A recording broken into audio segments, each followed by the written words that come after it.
기도하고 시작하도록 하겠습니다. 성부와 성자와 성령의 이름으로. 오빠와의 특별한 영적 만남을 통해 완덕에 이르고 세상에서 이미 천국의 행복을 느끼며 살았던 스콜라스티카 성녀를 오늘 공부합니다. 성녀의 모범을 따라 저희도 가족관계 안에서 서로를 성화시키고 성덕의 삶을 살아갈 수 있도록 이 시간 함께 하소서. 당신은 저에게 생명의 길을 가르쳐 주신 분, 당신 면전에서 저를 기쁨으로 가득 채우실 것입니다. 영광이 성부와 성자와 성령께, 성부와 성자와 성령의 이름으로. 아멘. 이 시간에는 성녀 스콜라스티카 동정녀에 대해서 함께 알아보는 시간 갖겠습니다.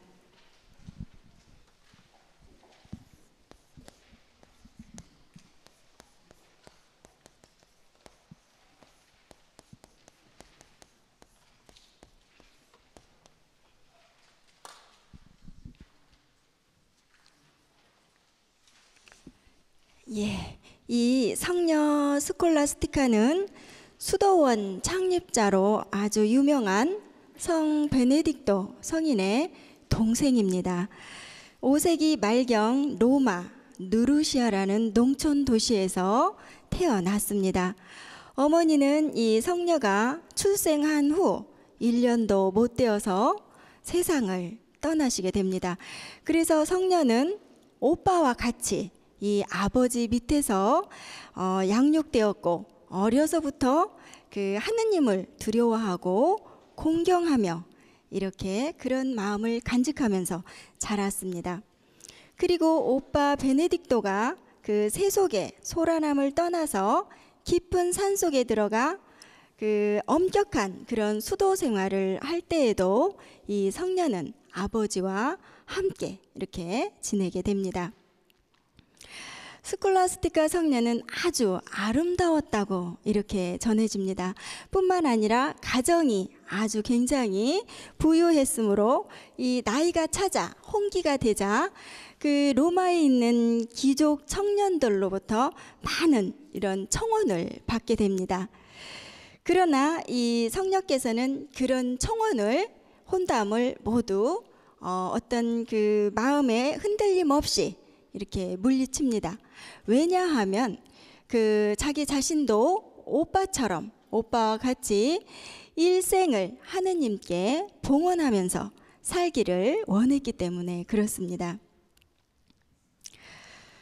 본래 이 신심이 아주 두터웠던 이 아버지는 그 이 딸을 늙어서 의지할 만한 이 딸을 떠나보내는 것을 굉장히 아쉬워했습니다. 그렇지만 이 딸이 굉장히 열심히 하는 그런 모습을 보고 감동을 하면서 이 딸을 수도 생활을 허락하게 됩니다. 그래서 이 스콜라스티카는 자기 몫인 그 재산을 빈민에게 이렇게 나눠주고 오빠의 수도원이 있는 그 몬테카시노에 작은 초막을 세우고 오빠의 지도를 받게 됩니다. 그래서 극기하고 희생하고 또 고행하고 이러면서 열심히 그런 기도 생활을 시작했습니다. 그 후 점차 다른 그런 여성들이 이 스콜라스티카의 덕을 사모해서 이렇게 모여오게 됩니다. 그래서 이렇게 공동체를 이루어서 생활을 하게 되는데 이것을 보고 이 오빠 베네딕토가 산상의 자기 수도원에서 이미 실행해 온 대로 여동생의 수도원에도 일정한 그런 회칙을 정해주기로 합니다. 그래서 이 성녀 스콜라스티카는 이 회의 최초의 총장이 됩니다. 뭐가 됐다고요? 예, 최초의 총장이 되었습니다. 그래서 말과 행실로서 그 자매들에게 덕행의 길을 가르쳐 왔는데, 그 사랑의 온순함이라든가 또 그 기도의 열심함, 그리고 모든 덕의 우월함은 이 자매들을 항상 감동시키게 했습니다.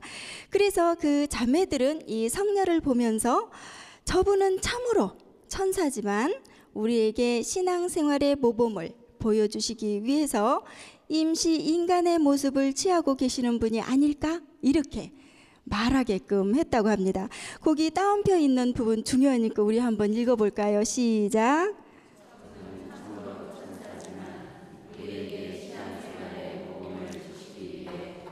임시 인간의 모습을 취하고 계시는 분이 아닐까. 예, 이렇게 얼마나 이분이 사시는 모습이 이렇게 경탄스러우면 이런 이야기를 했겠는가 한번 생각을 해봅니다. 그리고 이 스콜라스티카는 1년에 한 번씩 이 베네딕토 오빠를 만나서 그 자매들의 지도에 관한 주의를 받거나 또 오빠의 유익한 그런 담화를 들어서 마음의 양식을 삼기로 하고, 그 회합의 장소는 어디로 정하냐면 이 스콜라스티카 그 초막이 있는 곳과 오빠 그 산상 수도원이 있는 그 중간 지점으로 이렇게 정했습니다. 그리고 543년 2월 7일 마침내 이 그 성스러운 남매가 만나는 그런 날이 됐습니다.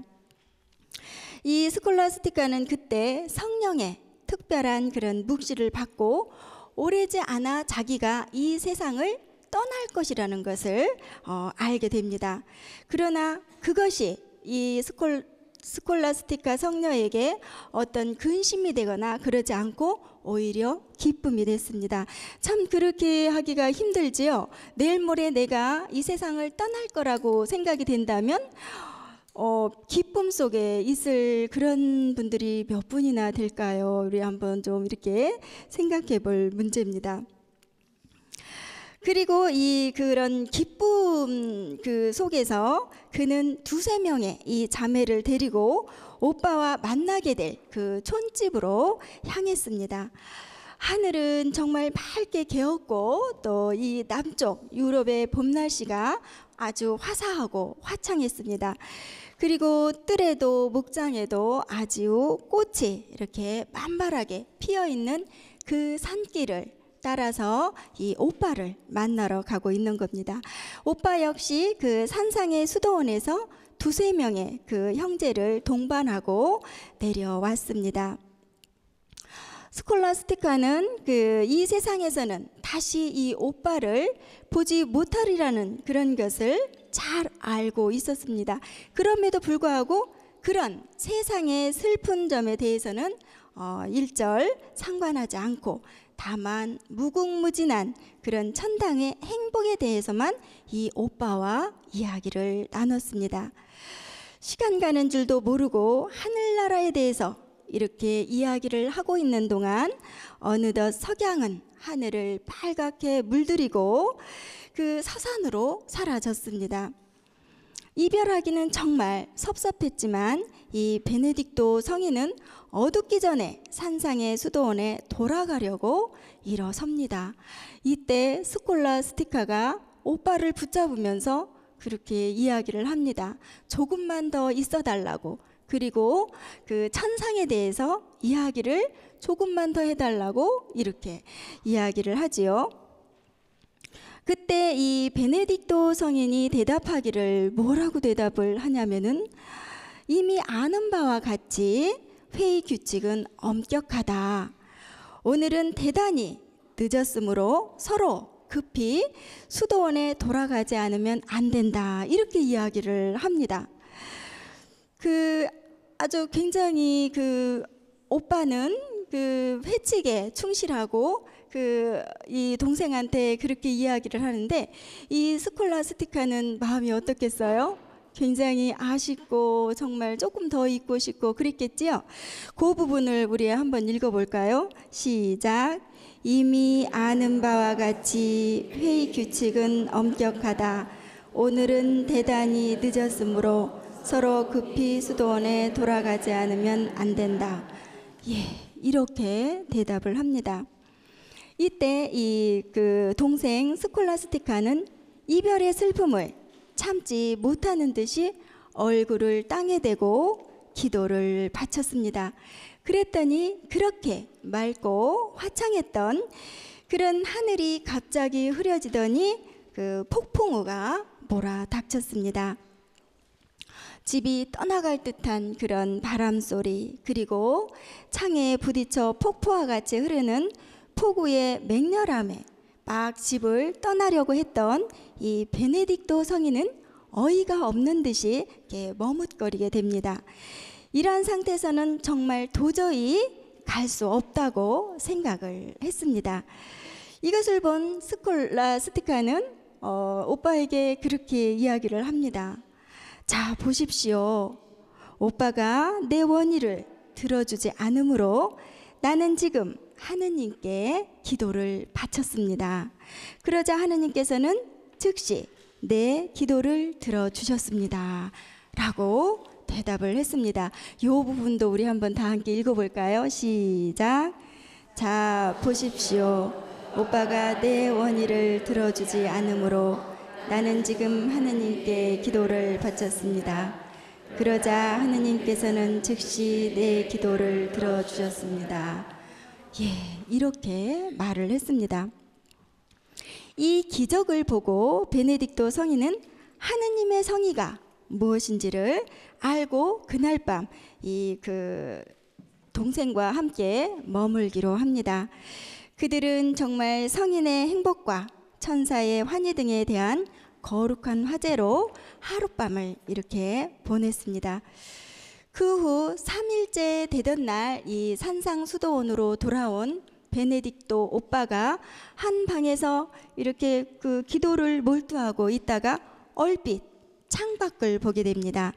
창밖을 봤더니 그 동생의 수도원에서 그 백색의 빛나는 비둘기가 하늘로 이렇게 올라가는 것이 보였습니다. 이것을 보고 베네딕토 성인은 성령의 묵시를 받고 즉시 알아차렸습니다. 그것이 바로 이 동생의 영혼이고 지금 하늘나라로 올라가는 것이라는 것을 이렇게 알게 됩니다. 정말로 실제로 이 스콜라스티카 성녀는 어떤 병이나 아픔 없이 그렇게 있다가 고요히 잠들듯이 세상을 떠나셨다고 이렇게 전해집니다. 그 후 얼마 안 되어서 이 베네딕토 성인도 동생의 뒤를 따라서 하느님 나라로 가게 됩니다. 예, 이렇게 그 동생과 오빠가 앞서거니 뒤서거니 이렇게 하느님 나라로 올라가셨습니다. 이 스콜라스티카 성녀는 살아있는 생애에도 천국을 누리듯이 그렇게 사셨습니다. 그 어느 설문조사에 그런 이야기가 있습니다. 죽음 직전에 놓인 그 사람들에게 그 설문조사를 해봤는데 죽음을 앞에 두고 당신이 가장 아쉽고 또 후회되는 일이 무엇냐고 이렇게 조사를 했더니 그 첫 번째가 뭐였냐면 내가 좀 더 베풀지 않은 것에 대한 후회를 했다고 합니다. 마음을 나누고 사랑을 나누고 내가 가진 재물을 나누고 이렇게 봉헌하는 그런 삶을 살지 않은 것에 대한 그런 후회를 했고, 그 두 번째로는 뭐를 후회를 했냐면은 내가 조금만 참을 걸, 내가 조금만 참았더라면 그 사람에게 상처도 주지 않고 그 사람을 그렇게 아프게 하지 않았을 텐데 하는 후회를 했다고 합니다. 우리 무심결에 아니면 의도적으로 아니면 나도 모르게 그렇게 그 상대방에게 상처를 주거나 내 행동을 통해서 말을 통해서 하는 경우가 있지요.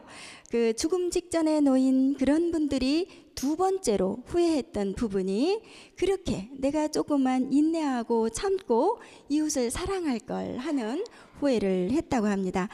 그리고 세 번째 후회를 한 부분은 뭐였냐면요, 나를 위해서 내가 왜 무엇 때문에 기쁨 속에 못 살고 행복하게 살지 않았을까 하는 그런 후회를 했다고 합니다. 무엇을 위해서, 무엇을 쫓기 위해서, 무엇 때문에 내가 행복하게 살지 않았을까, 못했을까 하는 후회를 했다고 합니다. 이것을 볼 때 이 스콜라스티카 성녀는 나눔도 실천하고 또 그 이웃을 위해서 배려도 했고 또 참기도 잘하셨고 또 그 당신의 그 죽음 직전에 놓여 있음에도 불구하고 그 행복해 하셨던 그런 것을 보면 정말 아름다운 삶을 살지 않았나 하는 생각을 해봅니다. 오늘도 그 여러분들 많이 오셨는데요. 그 이 시간을 통해서 이렇게 그 멋진 아름다운 성녀의 삶을 본받고 이렇게 기쁨 속에 지내는 그런 한 주간 되셨으면 좋겠습니다. 예, 저는 여기까지 마치고 계속해서 신부님 해석 강의가 있겠습니다. 감사합니다.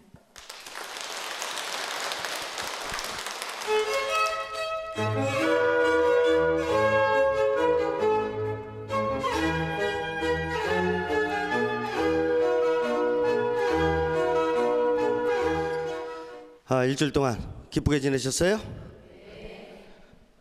오늘은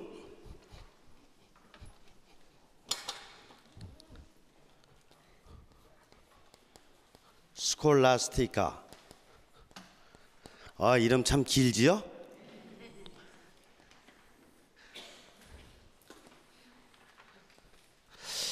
형성의 장안에서 형성하는 신적 신비와 그리고 이제 여러 가지 관계를 우리가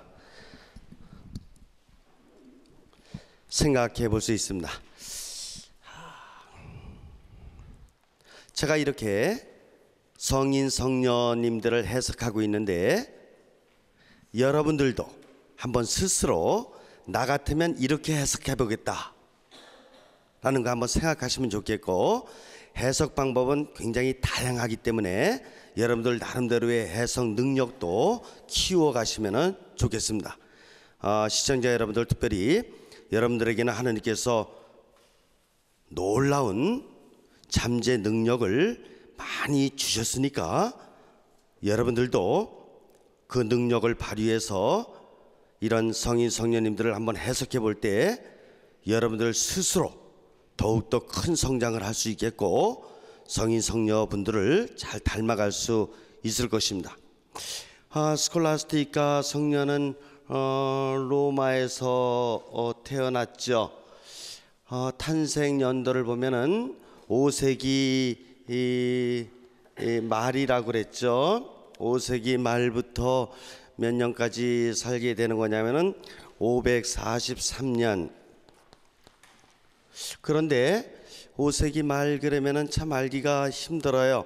근데 먼저 번에 우리 공부했을 때에 베네딕토 성인이 480년에서 547년까지 살았던 분이거든요.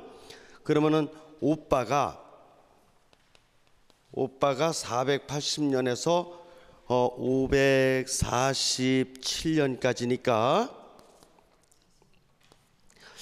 오빠와 동생 사이잖아요. 그러면 오빠와 동생 사이가 나이 차이가 어느 정도 날 것 같아요? 20살? 20살이면 거의 아빠 수준이지. 한 5살 정도 차이 난다고 보죠. 5살 정도. 그러면은 475년 물음표 해놓고, 그러면 543년에서 475년이면은 475년이면은 몇 살이 되는 건가? 8에다가 480 58세? 아마 이 정도 살으셨을 것이다. 플러스 마이너스 한 5년 정도 되겠죠. 이해가 되십니까? 그래, 이 정도 살으셨어요. 어떤 삶을 살으셨을까? 하느님께서는 스콜라스티카가 이 세상에서 어떻게 살기를 원하셨을까? 스콜라스티카는 하느님께서 원하시는 대로 58년 동안 일생을 잘 살았을까? 한번 생각해 볼 필요가 있습니다. 스콜라스티카의 삶은 아주 단순합니다. 부모님 계시고, 그 다음에 가족 중에서 특별히 오빠하고의 관계가 아주 긴밀했어요. 그리고 이성관계, 여러분들도 이성관계 있으셨슈? 없으셨슈? 그냥 저 부모님이 그냥 이렇게 결혼해라, 그러니까 상대방이 누군지도 모르고 팍 결혼해 버렸슈? 옛날에는 그런 적도 있죠. 오빠가 간에 이성관계가 있고, 그리고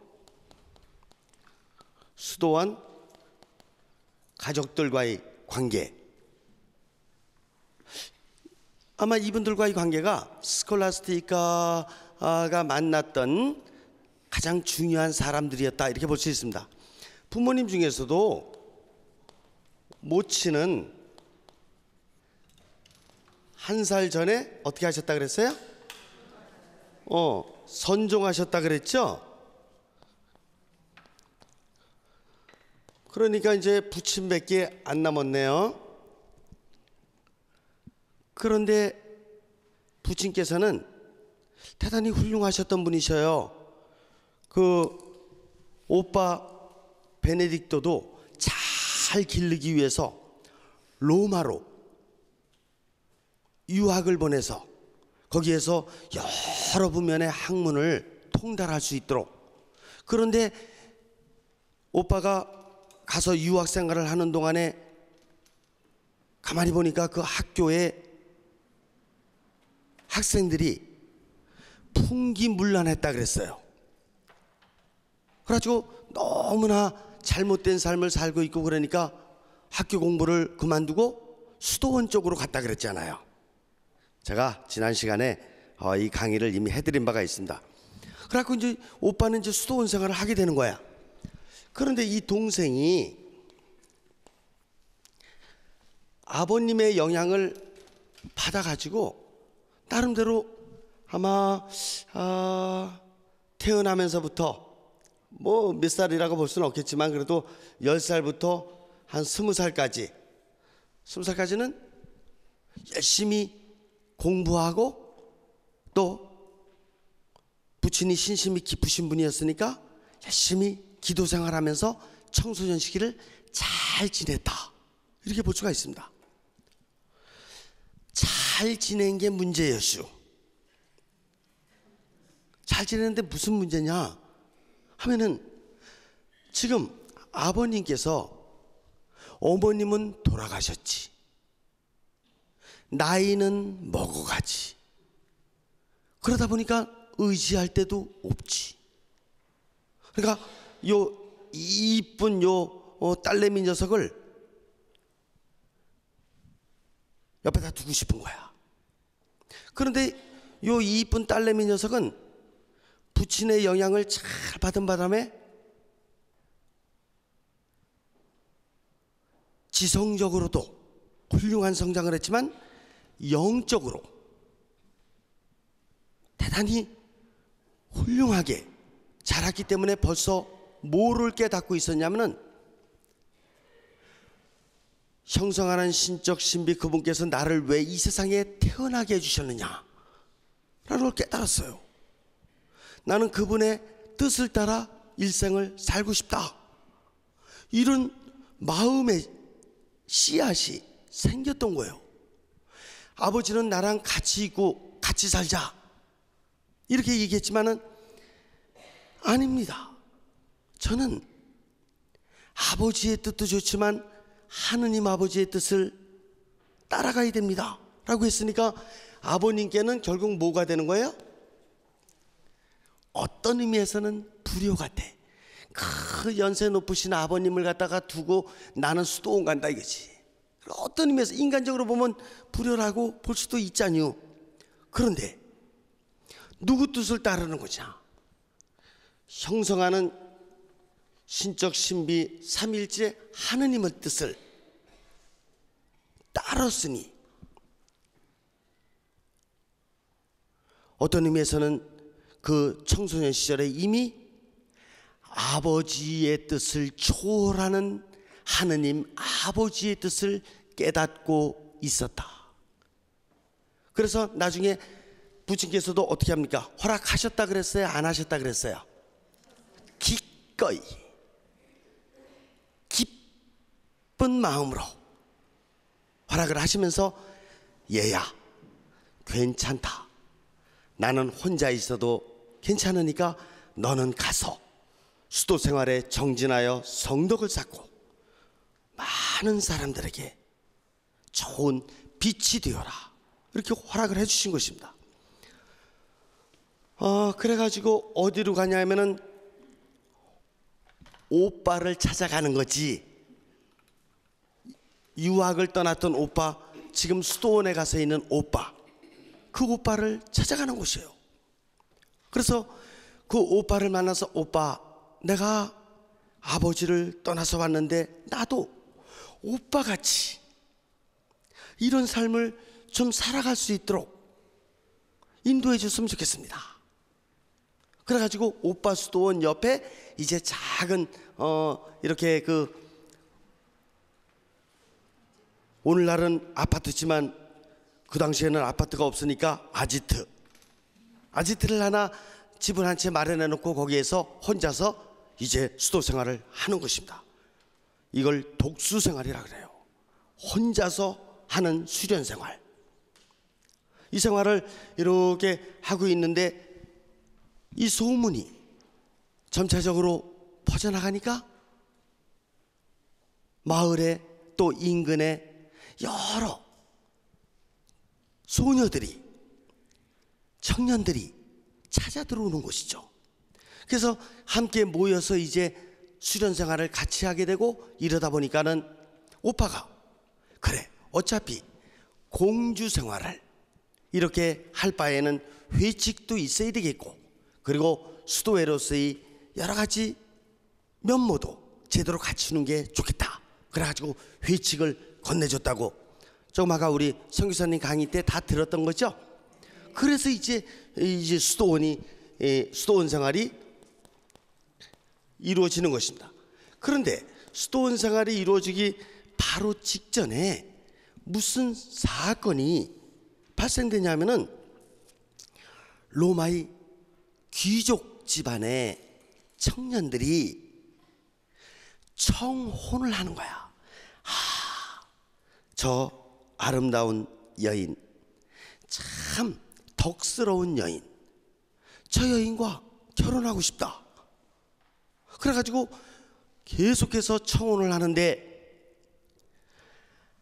아버지의 청까지도 물리치고 하느님 아버지의 뜻을 따르는 스콜라스티카에게 지금 이쁜 청년들, 건강한 청년들, 돈 많은 청년들, 권세 있는 청년들, 이 청년들이 눈에 들어오겠슈 안 들어오겠슈? 들어오긴 들어오는데 조금 들어오다 나가겠죠. 그래서 나가슈. 그래서 이성관계도 중요하지만 스콜라스티카는 이성관계를 갖다가 포기하고 이성의 문제를 초탈해서 하느님 아버지를 따르는 이런 삶으로 이제 나아가는 것입니다. 바로 이 부분이 동시에 이루어지고 있는데 이것이 스콜라스티카 삶의 전환기다 이렇게 봐야 됩니다. 벌써 20살 때경에 부모님 스라에서 20년 있었고 20세 때 벌써 생애 전환기를 가질 정도로 하느님의 뜻에 합치되는 이런 성장을 했던 것입니다. 그리고 나서 이제 수도원 생활을 하는 것은 그렇게 특별한 거 기록이 안 나옵니다. 아마 거기 가서 20살 때 혼자 독수 생활을 시작했고 또 주변에 젊은이들이 모여 들어오면서 같이 공주 생활로 발전됐고, 그래가면서 오빠가 회칙을 줘서 수도원을 만들었고, 이렇게 해나가는 가운데에서 뭐가 되냐면은 수도원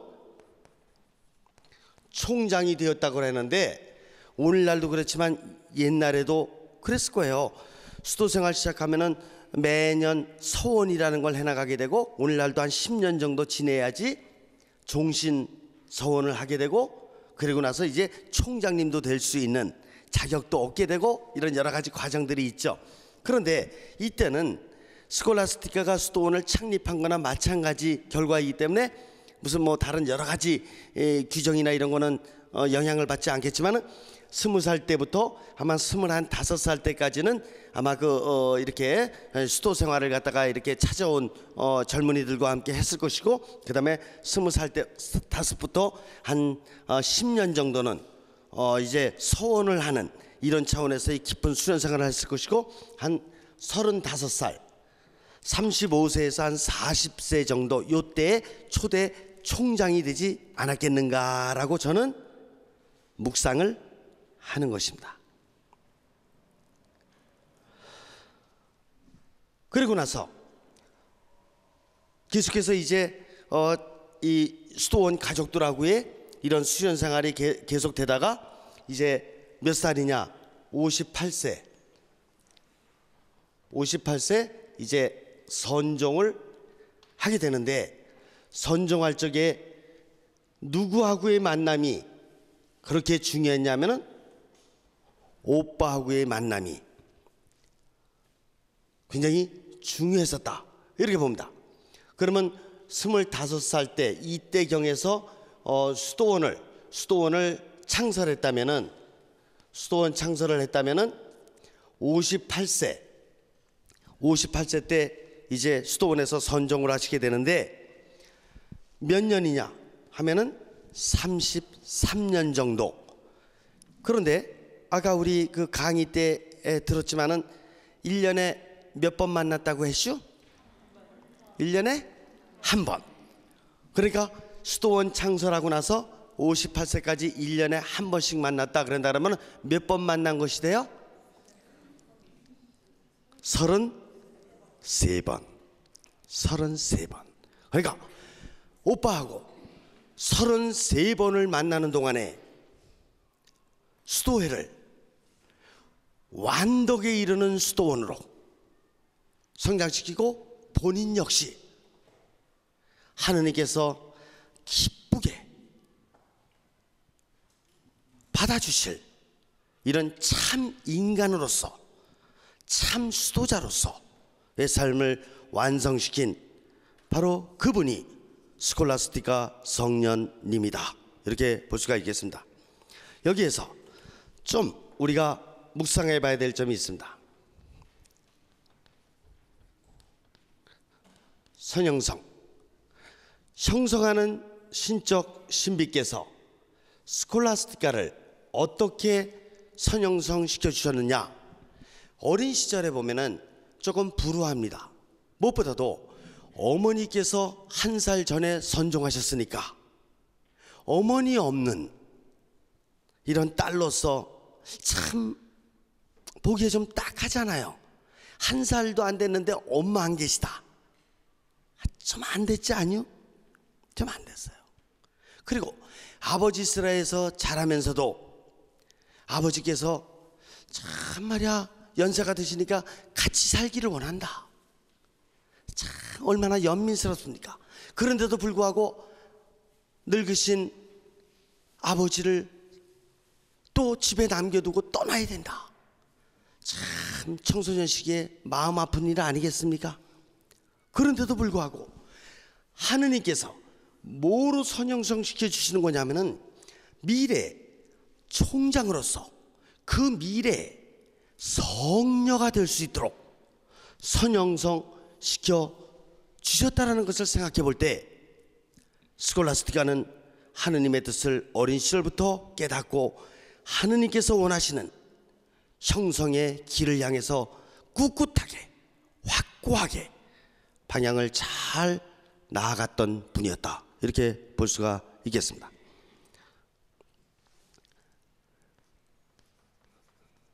하느님 뜻에 일생을 합치하는 삶을 살았다, 이렇게 볼 수가 있습니다. 두 번째,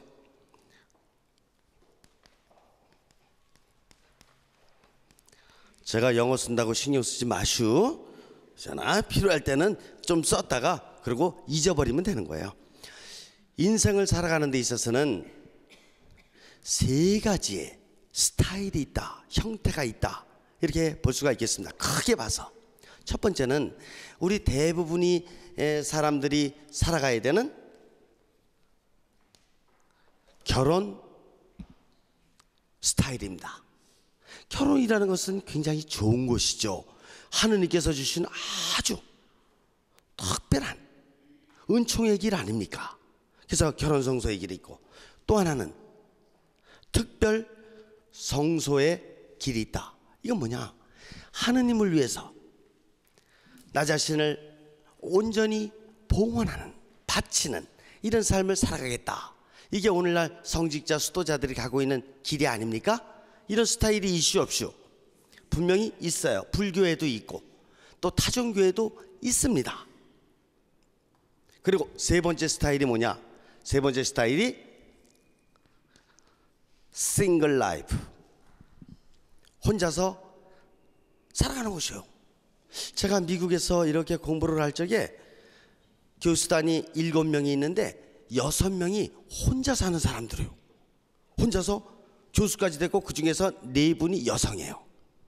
그러니까 문화계도 그렇고 예술계도 그렇고, 그리고 또 이런 그 교수도 그렇고, 또 공무원도 그렇고, 언론인도 그렇고, 농부도 그렇고, 혼자 살아갈 수 있는 것입니다. 우리는 전통적으로 유교의 전통을 이렇게 오랫동안 받았기 때문에 우리들의 삶은 무조건 되고 다 그냥 결혼해야 되는 양 생각하지만, 하느님께서 원하시는 길이 어떤 길인지 알 수가 없어요.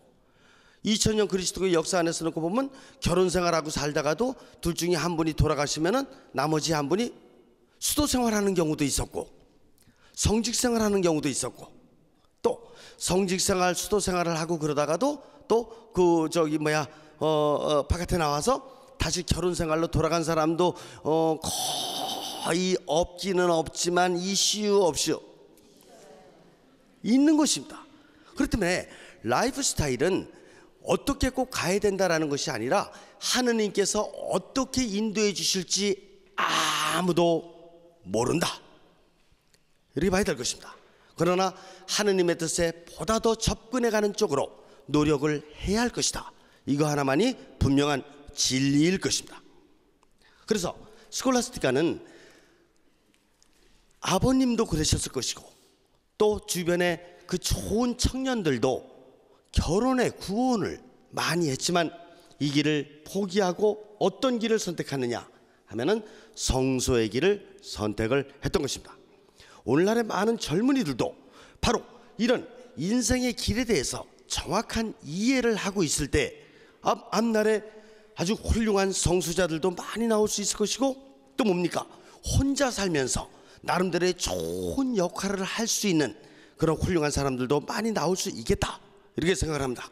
전국의 시청자 여러분들, 자녀들을 하느님의 뜻 안에서 살아갈 수 있도록 인도해 줘야 하는 것이 지금 우리가 지난 과거에 우리나라의 그 전통을 초월할 수 있을 길이고, 그리고 이 세상 만물을 창조해 주신 하느님의 뜻에 합치해가는 이런 길이라는 것을 우리 다시 한번 잘 묵상해야 할 것입니다.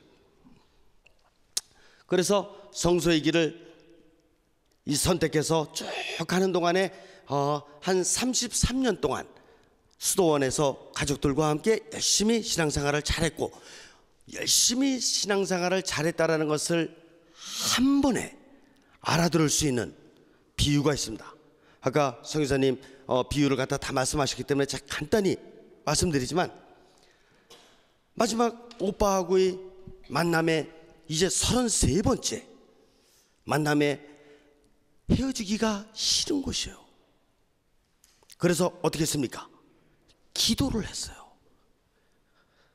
땅에 엎드려 전지전능하신 하느님 아버지, 저는 이제 곧바로 아버지께 갑니다. 이 세상에서의 오빠하고의 마지막 만남의 시간입니다. 저에게 시간을 조금만 더 허락해 주십시오. 이 간절한 기도가, 땅에 대고 했던 기도가 하늘에 가서 닿다고. 그려 안 그려? 땅에 대고 했던 기도가 하늘에 가서 닿은 것입니다. 그래서 날씨가 왜 갑자기 확 변하냐고. 오빠가 수도원에 갈 수가 없어요. 동생도 못 가는 거고. 그때 바로 이런 자연, 이적을 통해서 하느님께서는 놀라운 기적을 보여주셨고, 오빠의 마음까지도 변화시키는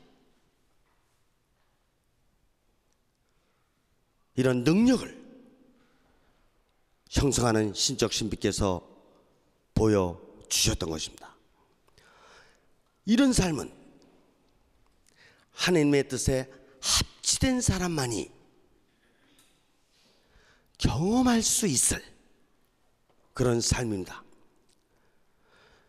58살이면은 그 당시로 놓고 보면 이제 늦지 않았냐, 요즘 뭐 70세도 뭐 젊은이라 그랬지만 늙지 않았냐, 무슨 일을 하겠냐 할지 모르겠지만, 바로 이렇게 세상을 떠나기 바로 직전에 하늘을 감동시키는, 하느님을 움직이는 이런 힘까지도 발휘할 수 있다는 것을 생각을 하면서, 우리 보통 뭐 40살 되면 여성들 특별히 뭐 갱년기는 이런 초창기 심리학자들의 잘못된 판단, 이런 것에 조금도 연연하지 말고 인생이 날이 갈수록 점점 더 하느님의 크신 능력을 체험하고 드러낼 수 있는 이런 인생이다. 하느님께서 우리에게 주신 잠재 능력을 우리는 100분의 1, 1000분의 1도 발휘하지 못하고 생활하고 있는 것이다. 생의 마지막 순간이 올 때까지 그분께서 나에게 주신 능력을 계속해서 찾아내면서 그 능력을 발휘하는 삶을 살아야 된다. 죽음 전에 하늘도 감동하고 하느님도 움직이신다라는 것을 우리는 놓쳐서는 아니 될 것입니다. 저도 지금부터 몇 년 전 됐을까요? 한 10년 조금 더 됐죠. 13년 정도 된 것 같은데, 우리 그 수원 가톨릭대학교에 이제 우리 어떤 신부님과 함께 러시아를 간 적이 있어요. 그때 여러 사람들이 이제 동행해서 같이 이렇게 갔는데, 모르는 사람들하고 저희는 이제 사제만 둘이 갔고, 근데 마지막 이제 돌아와야 되는데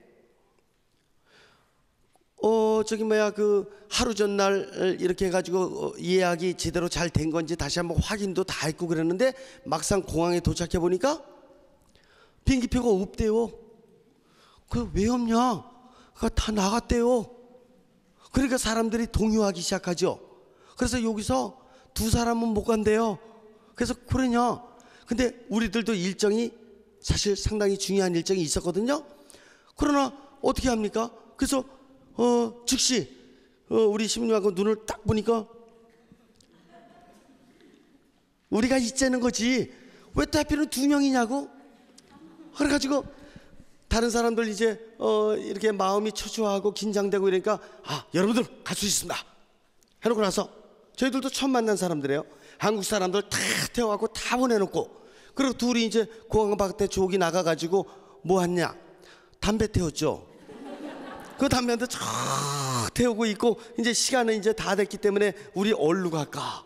이제 공항에서 이제 마련해주는 호텔 가서 이렇게 지내야 되겠다 이렇게 생각을 하는데, 조금 있다 어떤 승무원이 이제 막 온 거예요. 그러더니 신부님 있잖아, 얼른 오셔요 그러더라고. 그래서 왜요? 그랬더니 비행기표 1등표가 2개가 남았습니다. 왜 그 있잖아요, 에코노미 클래스, 비즈니스 클래스, 그 다음에 A 클래스 이렇게 가지고 있잖아요. 근데 1등표가 왜 하필이면 2개가 남냐고. 그래가지고 와서 그 비행기를 타고 오면서, 그렇다, 이걸 갖다가 무슨 뭐 이게 과장되게 해석을 해가지고 무슨 말이야, 그 기복신앙적으로다가 이렇게 설명하자는 게 아니고 이게 바로 기적이라는 거예요. 이게 바로 하늘을 움직인 일이라는 거예요. 하느님께서 움직이셔서 이 사람 바쁜 건 다 마찬가지예요. 그렇지 않습니까? 그러나 이것을 포기하고 그리고 내가 못 가는 한이 있더라도 이분들을 다 먼저 보내드려야 된다. 이런 결단이 섰을 적에 하느님께서는 함께 하고 계시는 것입니다. 스콜라스티카 성녀를 묵상하면서 정말 얼마나 제가 감사한지, 저는 스콜라스티카 성녀의 기적에 비하면은 정말 모래알 한 알만도 안 되는 작은 체험이지만 제가 러시아에 갔다 왔던 이런 생각도 묵상하면서 여러분들도 여러분들의 희생을 통한 하느님의 마음을 움직였던 이런 사건들이 일생에 많이 있을 것입니다. 나름대로 잘 묵상하시면서 한번 정리해 보시면 좋겠습니다. 마무리 기도하자. 성부와 성자와 성령의 이름으로 오빠와의 특별한 영적 만남을 통해 완덕에 이르고 세상에서 이미 천국의 행복을 느끼며 살았던 스콜라스티카 성녀를 묵상합니다.